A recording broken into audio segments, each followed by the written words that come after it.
말씀 열왕기상 15장 33절에서 열왕기상 16장 7절 말씀입니다. 유다의 아사왕 셋째 해에 아히야의 아들 바사가 디르사에서 모든 이스라엘의 왕이 되어 24년 동안 다스리니라. 바사가 여호와 보시기에 악을 행하되 여로보암의 길로 행하며 그가 이스라엘에게 범하게 한 그 죄 중에 행하였더라. 제 16장.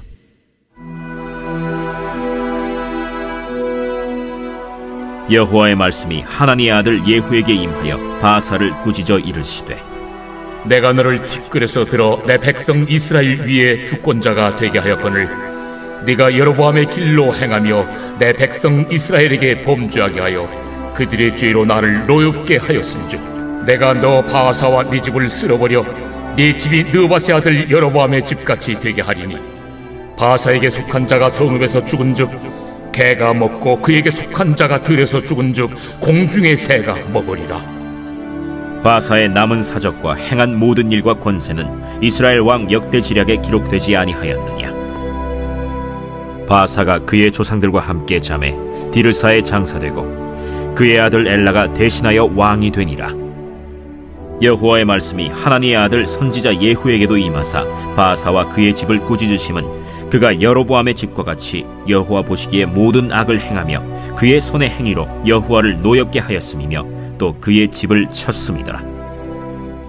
북이스라엘 여로보암의 아들 나답과 온 이스라엘이 기브돈에서 블레셋과 접전하고 있던 상황을 틈타 나답의 신하 바사가 나답을 죽이고 북이스라엘의 왕이 되어 24년 동안 다스립니다.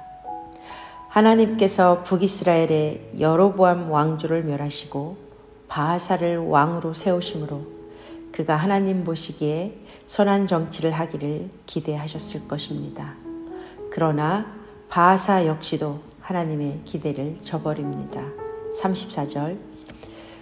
바하사가 여호와 보시기에 악을 행하되 여로보암의 길로 행하며 그가 이스라엘에게 범하게 한 그 죄 중에 행하였더라. 아멘. 바하사가 여로보암과 그의 집안에 대한 하나님의 공의의 심판의 도구로 사용되기는 했지만 결국 그 자신도 여로보암과 같은 죄를 행하게 됩니다. 여기서 우리는 하나님의 동일한 통치 원리가 적용되고 있음을 보게 됩니다. 즉 어떤 왕이라도 하나님의 명령에 순종하면 그 왕위가 이어지는 복을 받게 될 것이지만 불순종하면 심판을 받게 된다는 말씀이 남유다와 북이스라엘에게 동일하게 적용되는 것을 보게 됩니다. 하나님의 나라는 다윗 언약을 기반으로 하여 하나님이 택하신 왕위를 통해 궁극적으로 성취될 것이지만 그 역사의 과정 가운데 세워질 개개인의 왕들의 인생은 그들이 얼마나 성실하게 하나님 앞에서 순종의 삶을 사느냐에 달려 있다는 것을 오늘 말씀을 통해 깨닫습니다. 이러한 맥락에서 오늘 본문의 바하사가 행한 악이 선지자 하나니의 아들 예후를 통해 책망받음을 봅니다. 16장 2절. 내가 너를 티끌에서 들어 내 백성 이스라엘 위에 주권자가 되게 하였거늘 내가 여로보암의 길로 행하며 내 백성 이스라엘에게 범죄하게 하여 그들의 죄로 나를 노엽게 하였은즉. 아멘. 하나님께서 티끌같이 보잘것없던 바하사를 티끌에서 들어 올리셔서 이스라엘의 왕으로 세우시고 백성들을 하나님의 길로 행하도록 이끌기를 원하셨습니다.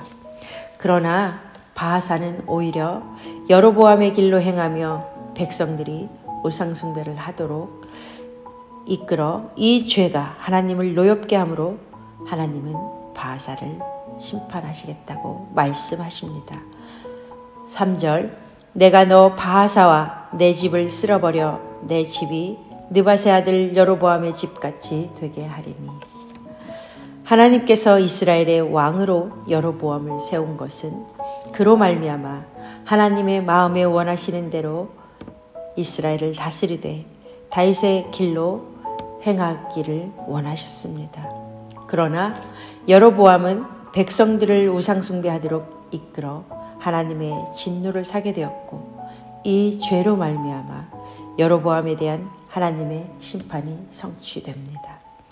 여로보암이 하나님께 받은 그 심판이 어떻게 성취되었는지 바하사는 너무도 잘 알고 있었을 것입니다. 그럼에도 불구하고 바하사는 여호와 보시기에 악을 행하고 그에게 주어진 권력을 남용하여서 여로보암의 길을 따라 행하며 백성들을 죄의 길로 가게 합니다. 그리하여 하나님께서 하나님의 아들 선지자 예후에게 임하셔서 바하사를 꾸짖습니다. 7절, 여호와의 말씀이 하나님의 아들 선지자 예후에게도 임하사 바하사와 그의 집을 꾸짖으심은 그가 여로보암의 집과 같이 여호와 보시기에 악을 행하며 그의 손의 행위로 여호와를 노엽게 하였음이며 또 그의 집을 쳤음이더라.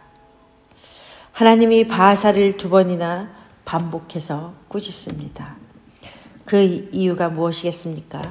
바하사의 아들 엘라가 아버지 바하사의 뒤를 이어서 북이스라엘의 왕으로 세워질 것이지만 바하사에게 선고된 왕가의 멸절 예언은 반드시 성취될 것임을 2번 반복을 해서 보여주는 것입니다. 바하사는 여로보암의 왕가를 심판하는 하나님의 도구로 사용되었음에도 불구하고 여로보암의 길을 따르는 죄로 인해서 바하사의 가문에 임할 하나님의 심판을 면할 수 없다는 사실을 보여줍니다. 하나님께서 구원 역사를 이루어 가시기 위하여 한 사람을 심판의 도구로 사용하셨다고 해서 그 도구가 하나님의 인정을 받는 것이 아님을 깨닫습니다. 사랑하는 성도 여러분, 마찬가지로 하나님은 우리에게 매일매일 하나님의 뜻을 행할 기회를 주시며 우리를 보내신 삶의 자리에서 하나님의 뜻을 행하기를 원하시고 바라십니다. 그러한 하나님의 기대를 저버리지 않도록 오늘도 내일도 말씀 앞에 겸손히 엎드리며 신실하게 하나님의 말씀에 순종하는 우리 모두가 되시기를 간절히 소망합니다.